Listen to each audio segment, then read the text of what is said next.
Alright, dismantling the 5HP18 tailpiece. This is the tailpiece that you take off as a whole unit. You've got your flex disc coming right here. You've got an oil seal right here. Then you have the shaft itself that runs all the way through here. This is the inside of the shaft with the splines. You've got a lock ring here. You've got a clip that holds the bearing in place, and then you can see that you have a ball bearing here. Some basic theory about this output shaft. It needs to be supported by a bearing, and that's why there is a ball bearing in there. But when you are accelerating and when you are putting power through your transmission to your wheels, the transmission shaft tends to go, it turns, but it also tends to go outward. So the ball bearing needs to absorb the force right here. Now let's assume that you're coasting and your wheels and differential are actually driving your transmission, so your engine braking. That's when your shaft will actually go a bit towards the inside, and you need to be able to hold that force right here with your bearing. And that's why this is a double row angular contact bearing. We're going to look into that bearing when we have it dismantled. I gotta be honest, if you do not have a leak on your shaft seal, and if you do not have any bearing noise, and if the bearing feels nice, if you have no play on your bearing and it spins nice, you do not necessarily have to carry out this task. This bearing has done about 400,000 something kilometers, because I did not replace it on the previous rebuild, but I'm going to do it now just for having a complete video, and because I want to sand that the casing a little bit, make it nice, look silver, and then I'll just press in a new bearing, because when you remove a bearing with a press, you always have a risk of damaging, so you should just renew it. The first thing we're going to do is remove that O-ring. This is the O-ring that actually seals the case of the transmission. So we take out that O-ring. It actually looks pretty alright. I could just reuse it if I want to. Now that we've got the O-ring out, we need to take, let me see, that clip. We can do that clip in a bit. I'm gonna put this piece in my vise. I'll be back in a second. In my vise, I'm just going to use a steel bolt and try to get those locked parts out.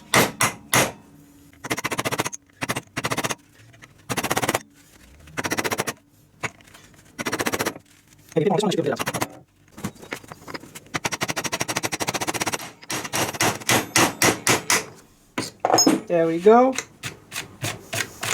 Need to be careful when we assemble that ring again. Let me put my hearing aid back. Now you should renew this ring if you want to do a really okay job, but you can renew it once, because as you see, we damage the edges to tap it loose. We're going to damage the other edges to put it in position again. But if we dismantle it again in the future, we really risk destroying the ring. So this is a one-time reuse only, but you should renew it if you can get your hands on a new ring. Now we need to take that clip off. It's the clip that holds the bearing in place. I've got pliers for this. I always wear safety glasses when I use pliers like this, because you risk that the clip jumps in your face. So I've got my glasses on. I'm going to put my pliers on. Got the ring out. Going to release the ring. Ring has been released. All good. Right, so let's have a look where we are now.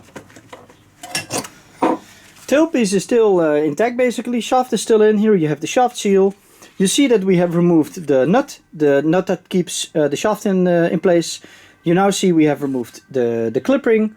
So the bearing is ready to come out, but first we need to get the shaft out of the housing, and then we're able to push the bearing out. So I've got the tire piece supported on its two support mounts. I've got a big bearing with an alternator pulley. And then I've got a bearing race on the shaft. The shaft right here is free, so that means the shaft is going to drop out. The first few presses are going to be to test if this is the right way to go.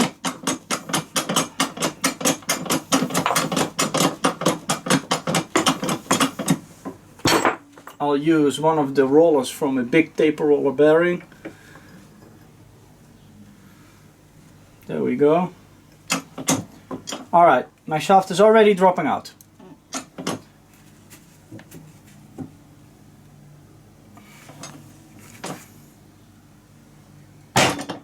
That's it. Here we go. And now one of my...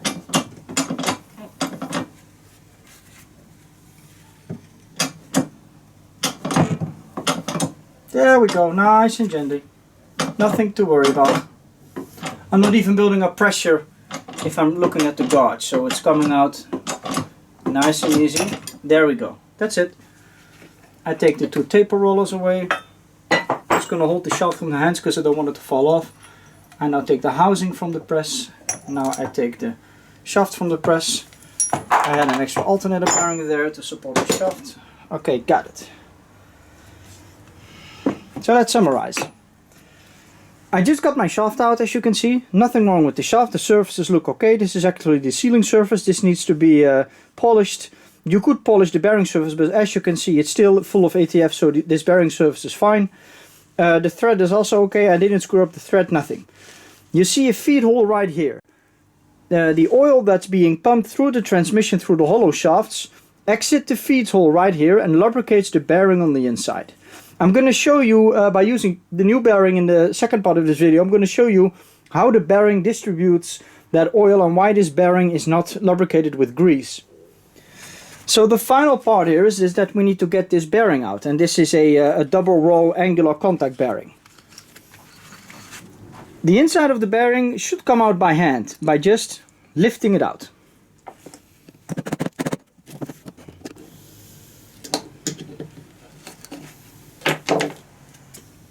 Okay, I've got the tailpiece on the press. I've got an old bearing race on the inner ring of the bearing. I've got a piece of steel and I've got a tapered roller from a roller bearing. And now we're going to see how easy this bearing wants to come out. Here we go.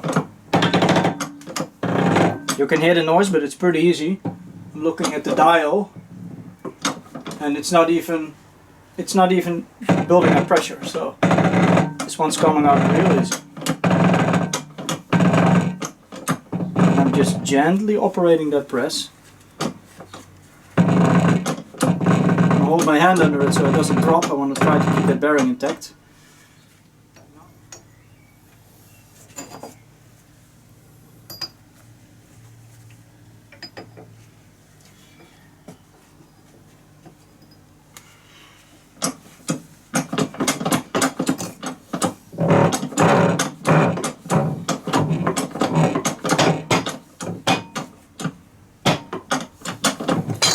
That's it. There we go. Here's our bearing. Here we have the result of the entire operation. We've got an empty house. We've got a seal that we need to renew with the spring here. We've got a bearing that's actually still intact, but I always recommend renewing bearings. Here we have the clip ring that holds the bearing in place. We have the nut, the lock nut that secures the bearing when the shaft went through the bearing. What we're going to do now is I'm going to clean the inside, and if I see scuff marks I need to polish, I'm going to clean and polish all these surfaces. I'm going to get a new bearing and a new seal. We're going to reuse the lock nut. I'm also going to sand and paint this tailpiece because I want to make it look nice and silver. Alright, assembling the tailpiece. We have an empty tailpiece here. We have the shaft, the old nut, the old clip for the bearing, a new oil seal, a new bearing, and a new O-ring. Some information about that new bearing. I got an original bearing from the BMW dealer, and why didn't I go for anything aftermarket? You cannot order this specific type aftermarket. This is a normal double row angular contact ball bearing, SKF, but you also have them of SNR, which is French. And the difference between this bearing and the wheel bearing version is this bearing is about 100 euros, the wheel bearing is 15 euros. But if we take that inner race out, and don't worry, you can easily and carefully disassemble these bearings, it's normal. If I take that inner race out, you will see that it has these grooves cut over here, which a wheel bearing does not.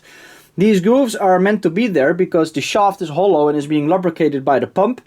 And through little holes in the shaft, the oil squirts out through these holes onto the balls. And that's how this bearing gets lubricated. Whereas if this would be a wheel bearing, the bearing would be sealed and the bearing would be lubricated by the grease that they put on the balls in the factory. This is why you cannot just measure this bearing and take a wheel bearing. You really need to stick to this specific bearing if you decide to do a complete job on that tailpiece. So, installation of the tailpiece is basically the reverse of removal. That means we first got to do the bearing, then we got to do the seal, then we got to press our shaft in. So let's look at the housing. As you can see, I put a nice coat of that silver metallic paint on it, so it sits well with the rest of the transmission. Important before we start is that we inspect the surface where the bearing sits, because as you remove a bearing, you possibly damage the housing. You may be able to see, but I caused a little bit of damage over here, so I had to sand and grind to make it smooth again. It needs to be smooth, and you can only feel this with your bare fingers. And if the entire surface that we have feels nice and smooth, we have the right surface to put the bearing back in. You can see that the bearing sits right here, so you cannot go too far on that bearing. So, everything on the bench, on the press, sorry. Gonna put our new bearing in position. Gonna put that other bearing race on top of it, so we press only on the outer race, which I will support with a piece of steel. Alright, the action is about to start. Let's see.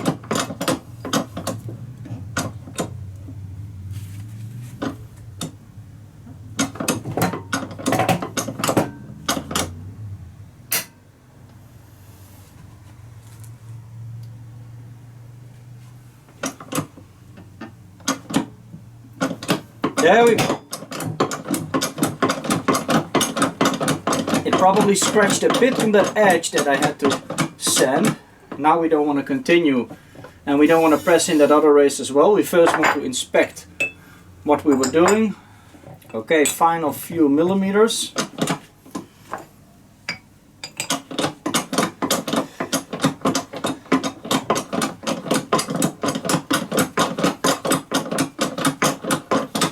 Now I need to watch my pressure, because if the pressure starts to rise, I should have the bearing in position.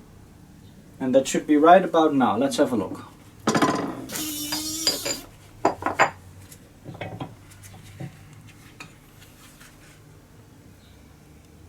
Okay, the bearing is in position. And now we accidentally also pressed in the other dummy race. So I should have gone a bit less far, but I'm just going to use a hammer, tap it so it pops out. Let's see if a hammer would help.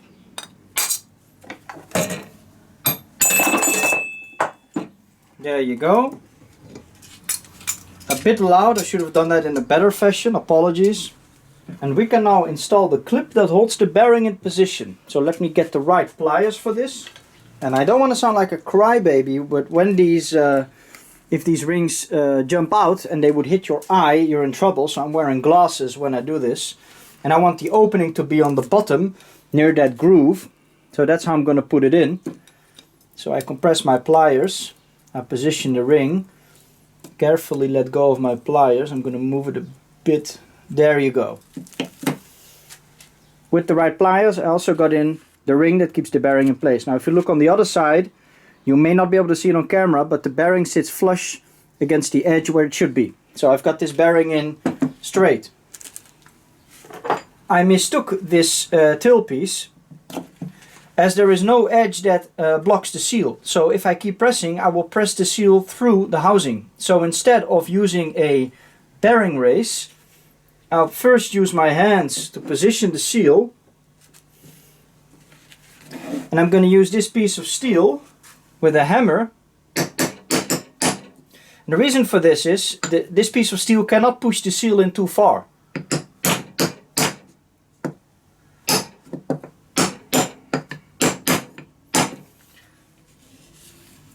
I need a little bit more over here.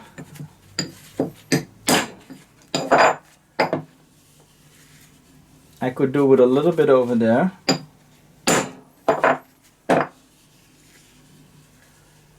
And now I've got the seal in 100% flush.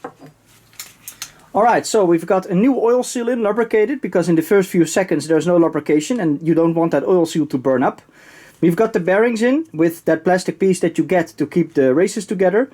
And now it's time to drop in the shaft. And now we're going to need to use the press, and we need to press gently because we need to put the shaft through the seal without screwing up the seal and through both races with the oil feed holes of the races positioned in the right way. We should now be able gently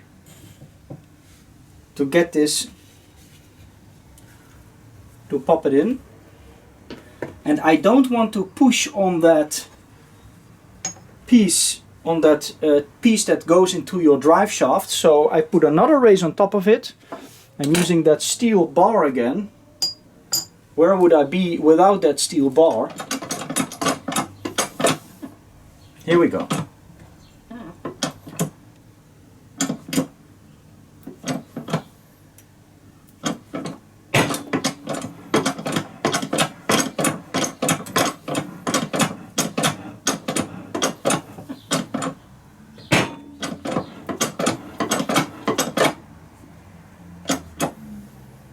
And my pressure is rising, so either I'm stuck or I made it. Let's have a look.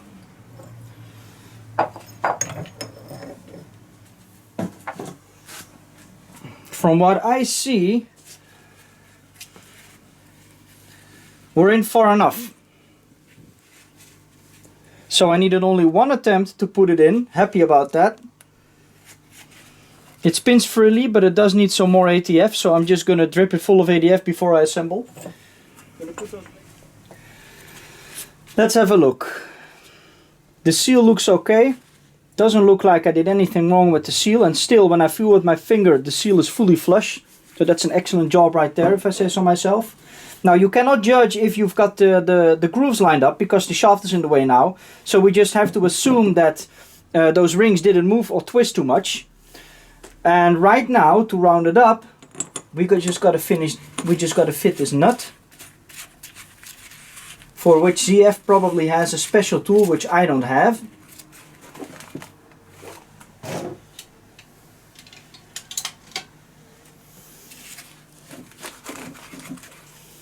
So to do a good job on this nut, I'm just going to put it in the vise.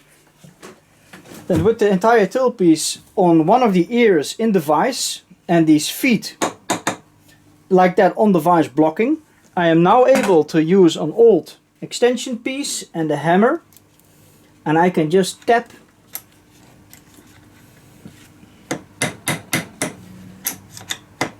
and put that nut in further without needing that special key that ZF probably developed. The backyard repair fashion sometimes makes it necessary to find your own way of judging situations. I'm gonna go with how deep I've got this nut right now, and all we got to do now is impact these edges back inside so it can't turn loose. And you can see I'm about as far as I was with the other one because the impacted edges are exactly back at the mark. So this is a pretty realistic setting.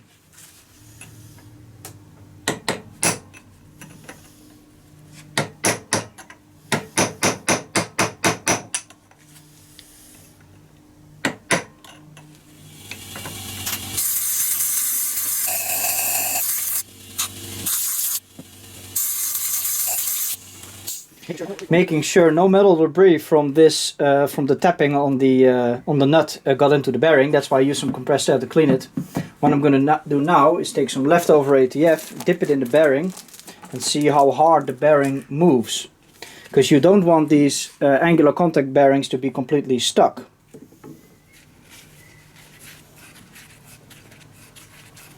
And if my oil seal is alright, it shouldn't start dripping, because that would be a good indication that my oil seal is tight. Now all I'm going to do is spin and spin and spin until I'm absolutely sure the oil got everywhere. Simply because in the first few minutes, well, let's say seconds, minutes is a bit over exaggerated, the lubrication is not optimal. Okay, and that's our tailpiece. New seal, new bearing, clip back in, shaft in, nut back on, and we lubricated it. I'm gonna flip it over, put some more ADF in it, let it sit like that for a night, and next movie is going to be about positioning this tailpiece and measuring end play.